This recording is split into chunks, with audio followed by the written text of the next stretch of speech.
नमस्कार। अष्टावक्र गीता की सीरीज में आज हम बात करेंगे अध्याय 2 के श्लोक 25 के बारे में। श्लोक कुछ इस तरह से है। मयि अनंत महम बुद्धियो आश्चर्य जीव विचयः उद्यन्ति ध्रन्ति खेलन्ति प्रविशन्ति स्वभावतः। अर्थात मुझ अनंत सागर में जीव रूपी लहरें स्वभाववश सहज भाव से उठती हैं, आपस में टकराती हैं, खेलती कूदती हैं और फिर लय को प्राप्त होती हैं। इसी में जन्म लेती हैं, इसी में डूबती हैं, जीवन बिताती हैं और फिर नष्ट हो जाती हैं। इस श्लोक में राजा जनक अपने आत्मज्ञान की अनुभूति को अपने गुरु अष्टावक्र को बताते हैं और वे कहते हैं कि आत्मा के दृष्टिकोण की जो जीवों की गति है उसको समझाते हैं।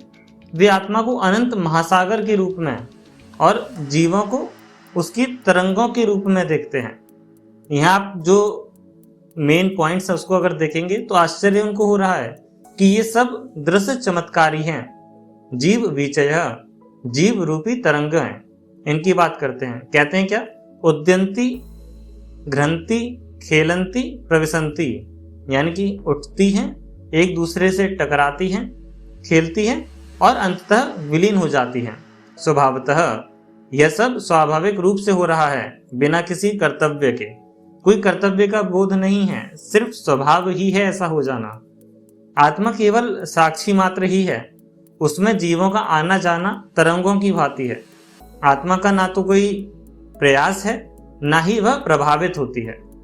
जीवों की जो गतिविधियां हैं आत्मा से उत्पन्न होकर उसी में समाप्त हो जाती हैं। ठीक जैसे समुद्र की लहरें समुद्र से ही उत्पन्न होकर उसी में मिल जाती है। ये जो श्लोक है, ये श्लोक अद्वैत वेदांत की एक गूढ़ अभिव्यक्ति है। सृष्टि, स्थिति और लय, ये तीनों केवल चित्त की लहरें मात्र ही हैं। आत्मा इन सब से अप्रभावित है, अकर्ता है और निर्विकार है। यही आत्मज्ञान राजा जनक को यहाँ पर प्राप्त हो चुका है। इसको उदाहरण मात्र से अगर आप समझें तो जैसा हमने समुद्र की लहरों की बात कही, तो समुद्र की जो लहरें हैं वो स्वतः ही उठती हैं, आपस में टकराती हैं, खेलती हैं और फिर सागर में ही लुप्त हो जाती हैं।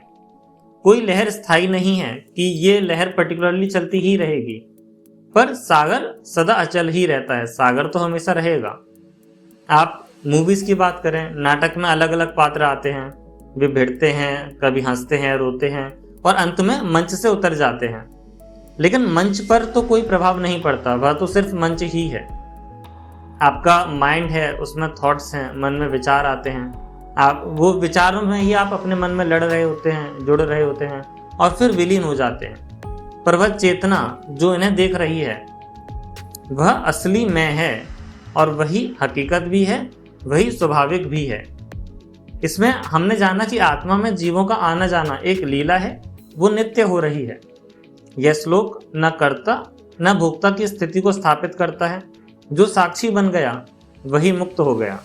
और राजा जनक अष्टावक्र को यही बता रहे हैं कि अब वह सभी चीजों को साक्षी मात्र रूप से ही देख रहे हैं। इसी के साथ हमने अध्याय 2 को कंप्लीट किया। अध्याय 2 के सभी 25 श्लोक को हमने काफी डिटेल में जाना और हर एक श्लोक की हमने बहुत अच्छे से चर्चा की। आइए इसको थोड़ा सा रिवाइज कर लिया जाए कि अध्याय 2 में हमने क्या सीखा। तो अष्टावक्र गीता का जो अध्याय 2 रहा वो पूर्ण रूप से आत्मा की अनुभूति और स्वयं को साक्षी रूप में देखने की शिक्षा देता है। इस अध्याय में सभी श्लोक राजा जनक द्वारा ही बोले गए हैं, जो ज्ञान प्राप्ति के बाद उनके भीतर उठी अद्वैत चेतना को प्रकट करते हैं। जनक स्पष्ट करते हैं, मैं देह नहीं हूं, मैं केवल चैतन्य हूं। यह संसार मेरे भीतर घट रहा है पर मैं उससे अछूता ही हूं।